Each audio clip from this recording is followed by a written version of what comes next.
자, 미사일과 닮았습니다. 그런데 점점점 지금부터 준비된 뉴스는 전 북한 외교관이시죠. 고영환 한국관광대 겸임교수 그리고 예비역 육군 대령이십니다.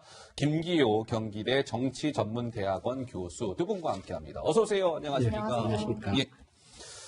자, 김민지 기자. 북한이 단거리 미사일로 추정되는 발사체를 지난주 토요일 날 쏘아 올렸습니다. 미사일이냐 아니냐 논란이 뜨거운데요. 우리 정부, 국방부는 명확히 오늘 좀 결론을 내놓았습니까? 어떻습니까? 어제 분석 중이다. 계속 이렇게 좀 애매모호한 답변을 내놨는데 사실 오늘까지 좀 진전된 내용은 없습니다. 아하. 어제 안규백 국회 국방위원장이 미사일은 아니다 이렇게 얘기한 데 대해서 개인적인 의견이다 이렇게 얘기하면서 아직 분석 중이라고 했는데요. 지금까지는 특히 나온 건 없다고 합니다. 예. 어제 안규백 위원장의 이야기 한번 들어보시죠. 북한이 이번 동해상에 발사체를 쏜 것은 도발 의도라기보다는 화력 타격 훈련이었다.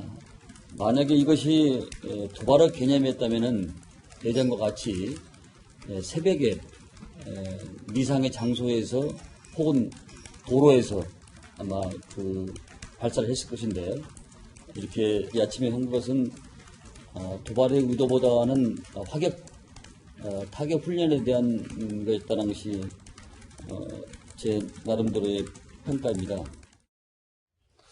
국민 여러분들께서는 답답하실 겁니다. 지금 여당 소속의 국회 국방위원장은 미사일이 아닐 가능성이 크다는 식으로 얘기하고 우리 국방부는 지금 쏘아올린 지 닷새째인데 아직도 명쾌하게 이게 미사일이다 아니다 답을 내놓지 않고 있고 이게 도대체 무슨 상황입니까, 교수님?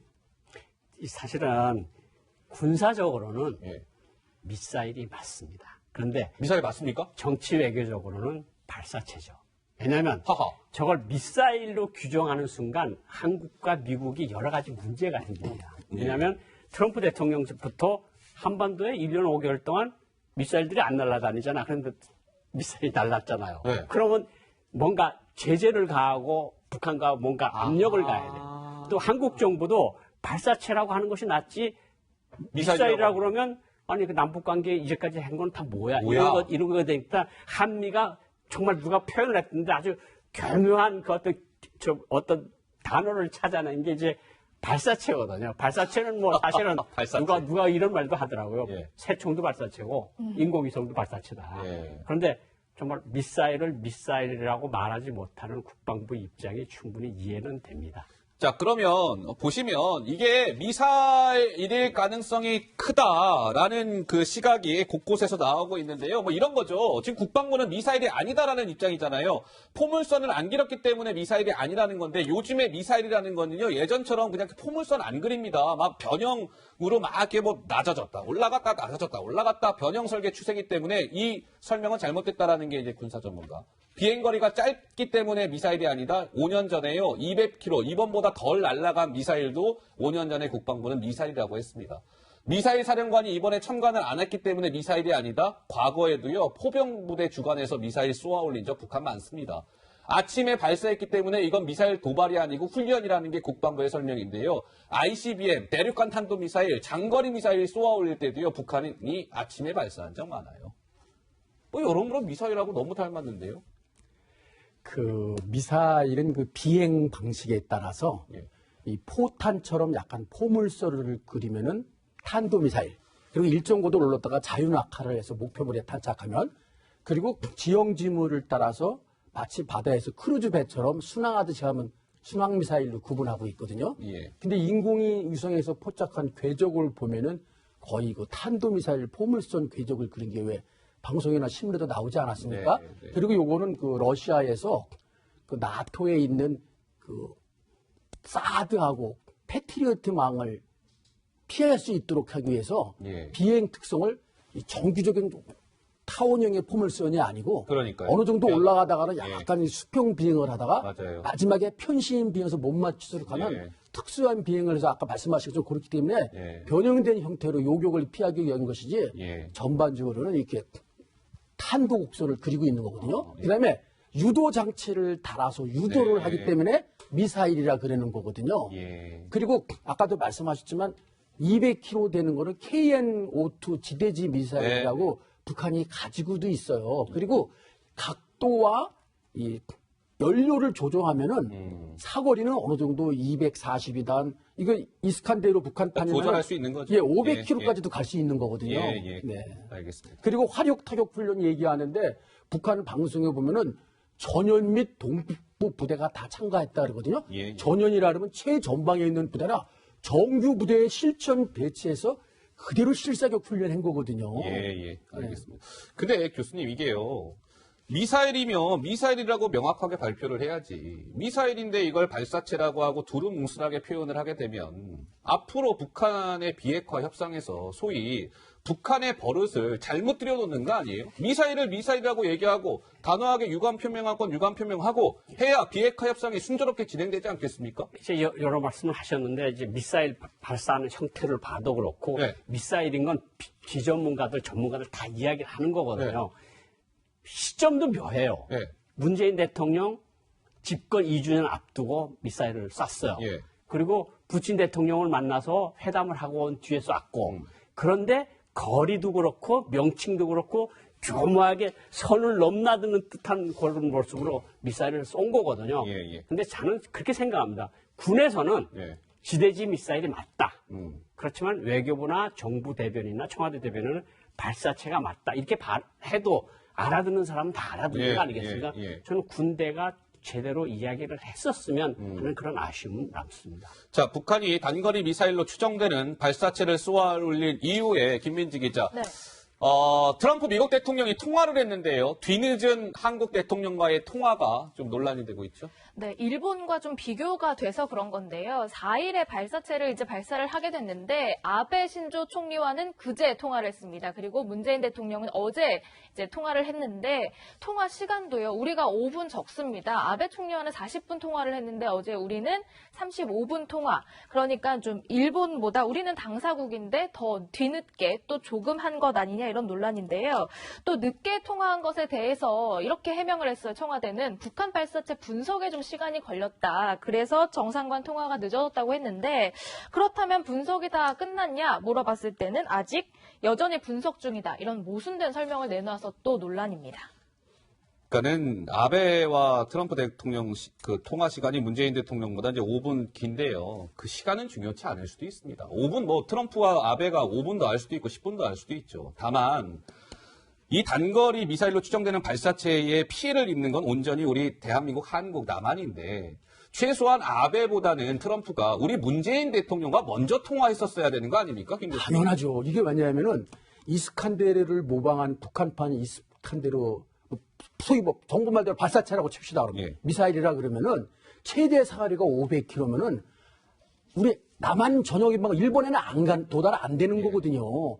노동 미사일을 쐈다 그러면 이해가 되거든요. 1,500km 일본 가는 거니까. 예. 근데 그건데 여기에 또 이게 탄두 중량이 약 480에서 500kg 되면 소형 핵탄두를 달 수 있어요. 예. 그럼 단숨에 그게 두 발씩 이동식 발사대에 있지 않습니까? 예. 이동식 발사대에 있으면 어디서나 쏠 수 있고 고체 연료니까 뭐 아까 아침 얘기하고 밤 얘기했는데 언제 그 쏠 수 있어요. 그러니까요. 예. 예. 언제 어디서 그 휴전선일 때 쏘면 우리나라 전역을 패트리어트나 사드도 못 막는 무용지물로 만들고 전역을 핵참화로 만들 수 있는 이런 어마어마한 신형 무기가 나왔는데 예. 5분 이런 게 중요한 게 아니라 맞습니다. 그렇죠? 예. 예. 뭐 만나는 거 얘기하면 또 아베 트럼프는 매달 만나지 않습니까? 아하. 예, 우리는 뭐 2분 정도 얘기했지만 예, 교수님. 이제 한미 연합사라는 것도 있고 한국 장교들하고 미국 장교들하고 같이 근무하는 데도 많거든요. 주한미군이 있고 한반도를 겨냥한 거고 한반도에서 일어난 거니까 트럼프 대통령이 문재인 대통령이 먼저 전화를 했어야죠. 예. 그게 무슨 의전이 뭘 그렇게 중요하냐고 이야기를 하는 분들도 계시지만 사실은 의전이 굉장히 중요한 때가 많습니다. 예. 왜 우리나라에서 진행된 일을 왜 일본보다 더 늦게 우리 대통령과 통화하느냐. 그건 트럼프 대통령의 특성일 수도 있지만 우리 외교 안보 라인에서 트럼프 대통령과 통화를 만들게끔 조정을 했었어야죠. 예. 그다음에 지금 그 미군 정찰망에는 다 포착됐을 것 같습니다.